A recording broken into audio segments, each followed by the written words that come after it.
Good morning, students. How are you all? I hope you all are fine. I am Sheetu Bhatt from Gaurav Middle School, Dodwan. Today's our topic is from class 6. Subject is our history and the sixth part of your chapter 5. Today's subtopic is taxes in mahajanapadas. Mahajanapadas में taxes कैसे लिए जाते थे. हमने पुराने topic में पढ़ा जनपदा महाजनपदा से कैसे डिफरेंट था. यहाँ पर हमने देखा पॉलिटिकल सिस्टम डेवलप हो गया था. वो जनपदा से वो जो है राजा की जो है पोजीशन है वो भी पावरफुल हो चुकी थी. ठीक है ना. और राजा का बेटा ही अब राजा बनता था. लेकिन अब यहाँ पर हम देखेंगे टैक्सेस क्यों जरूरत पड़ी और कैसे कलेक्ट किए महाजनपदास ने. ठीक है. 16 महाजनपदास थे. Yesterday we have read.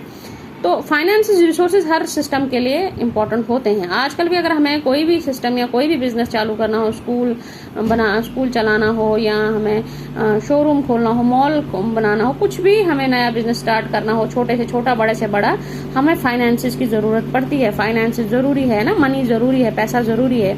तो महाजनपदास में हमने देखा रूलर्स तो बड़े बड़े फोर्ट्स बनाते थे, बड़ी बड़ी आर्मीज को मेंटेन करते थे, किलाबंदी करते थे. तो उसके लिए उनको लेबर चाहिए होती थी बहुत सारी. दूसरा कि उनको बड़ी बड़ी आर्मीज भी करनी पड़ती थी. अब सोल्जर्स थे प्रॉपर उनके पास, लेकिन सोल्जर्स को क्या करना पड़ता है, पेमेंट तो देनी थी उनको. बिना पेमेंट के तो कोई सोल्जर काम करेगा नहीं.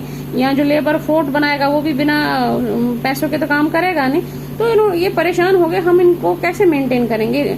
तो पहले तो चलो ओकेजनल गिफ्ट्स पीपल से ले आते थे, क्योंकि पावरफुल होती थी राजा की पोजीशन, आके उसको गिफ्ट दे जाते थे, राजा का काम हो जाता था. लेकिन जैसे जैसे राजा का जरूरतें बढ़ी तो उसको रिसोर्सेज की जरूरत पड़ी. इन्होंने क्या किया आप सिस्टम बच्चों, इन्होंने स्टार्ट किया कलेक्टिंग टैक्सेस. कर लेते हैं, जैसे आज आप देखा होगा ना, इनकम टैक्स भरते हैं हम लोग, भरते हैं ना, जिसकी इनकम एक गवर्नमेंट ने एक लिमिट तय की है, इस फलाने लिमिट से यहाँ लिमिट तक इतना टैक्स पे करेंगे ना. तो सिमिलरली राजा ने उस तरह टैक्सेस लिया. आज तो सिर्फ मनी में आपको टैक्सेस देना पड़ता है. पहले पैसों पर टैक्स नहीं होती थी, डिफरेंट टाइप्स ऑफ टैक्सेस थे, वो हम आगे पढ़ेंगे. ठीक है. अब पैसों की जरूरत है भैया, रिसोर्सेज की जरूरत है, क्योंकि ये सब तो हमें करना पड़ेगा. ये तो राजा ने स्टार्ट किए बच्चों टैक्सेस लेना. बोले अब टैक्सेस तो लेने हैं, अब हम देखेंगे किस तरह से टैक्सेस लिए गए. Taxes and crops were most important. Most people were farmers. 1/6 of what was produced. इसका मतलब ये है कि सबसे ज्यादा टैक्स जो लगी वो लगाई है इन्होंने क्रॉप्स पे. ठीक है. क्रॉप्स पे क्यों लगाई सबसे ज्यादा टैक्स, क्योंकि ज्यादातर लोग उन दिनों खेती बाड़ी करते थे, किसान थे. इन्होंने सबसे ज्यादा टैक्स इन्हीं से लेना था. अब इन्होंने एक लिमिट तय की. इन्होंने बोला जो भी आप प्रोड्यूस करोगे, जो भी आपके पास जो भी आप पैदा करोगे अपने खेत में, उसका 1/6 पार्ट भैया आपने राजा को ही देना है. ठीक है. एग्जाम्पल देखो बच्चों, अगर 60 kg किसी ने राइस या व्हीट प्रोड्यूस किया, टैक्स कितना देना पड़ेगा बेटा उसको, 1/6, उसका छठा पार्ट. 1/6 इंटू 60, 6 10 60. तो 10 kg इसको राजा को देना पड़ेगा. 60 kg अगर इसने निकाला, एग्जाम्पल लिया हमने, 10 kg इसने राजा को देना है. ठीक है. ये फार्मर एक टैक्स देता था जो वो उगाता था अपने खेत में. दूसरा टैक्स बच्चों इसने क्राफ्ट पर्सन पे लगाया.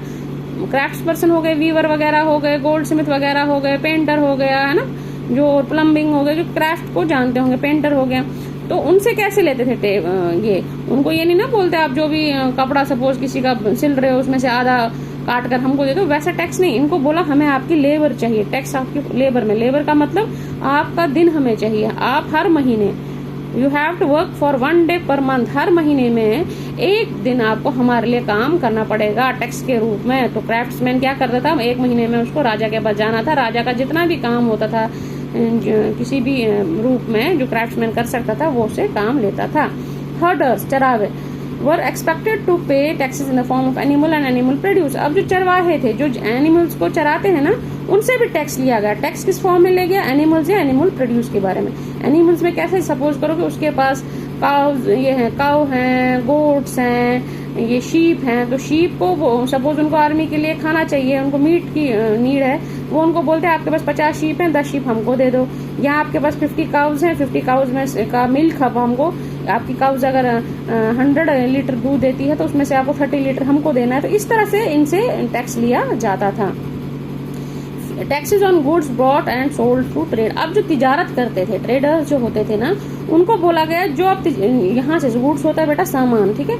जो भी चीज आप बेचते हो या बाहर से यहाँ लाते हो, उसमें से कुछ ना कुछ चीजें आपने हमको देनी है एज किसी भी रूप में, टैक्स के रूप में, कोई भी चीज वो जो भी लेके आएंगे.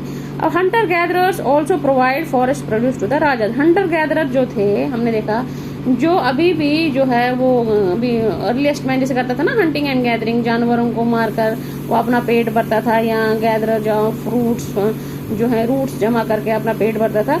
तो उनको बोला भैया आपको भी टैक्स देना है। आप वो क्या टैक्स देंगे आप बेचारे, वो फॉरेस्ट प्रोड्यूस देते थे। जैसे उन्होंने फ्रूट्स जमा कर लिए कहीं जंगल से, नट्स जमा कर लिए, रूट्स कर लिए, या कोई जड़ी बूटी मेडिसिनल हर्ब कर ली, हनी कलेक्ट करा। तो जो भी चीज उनके पास तुम्हें फॉरेस्ट से मिलती है उसमें से तुम्हें कुछ हिस्सा जो है वो राजा को देना ही देना है टैक्स के रूप में, ठीक है। ये टैक्सेस महाजनपदाज में राजा ने डिसाइड किए थे। तो ये सब जो थे लोग, क्राफ्ट्समैन थे, हर्डर्स थे, ट्रेडर्स थे, हंटर गैदरर्स थे, फार्मर्स थे, ये सब लोग इस तरह से जो टैक्स डिसाइड किए गए थे ये रूलर को, जो भी रूलर था, जो भी राजा था इनके वहां पर, उसको देते ही देते थे। जिससे राजा जो है अपना जो आगे जो उसके काम थे, जैसे सोल्जर्स को पे करना है, लेबर को पे करना है, उनको फर्दर ये देते थे ताकि वो उनसे काम ले सके और वो उनके लिए काम करे, ठीक है बेटा। तो ये हमारा टॉपिक आज यहाँ पे कंप्लीट होता है। Stay home, stay safe, thank you.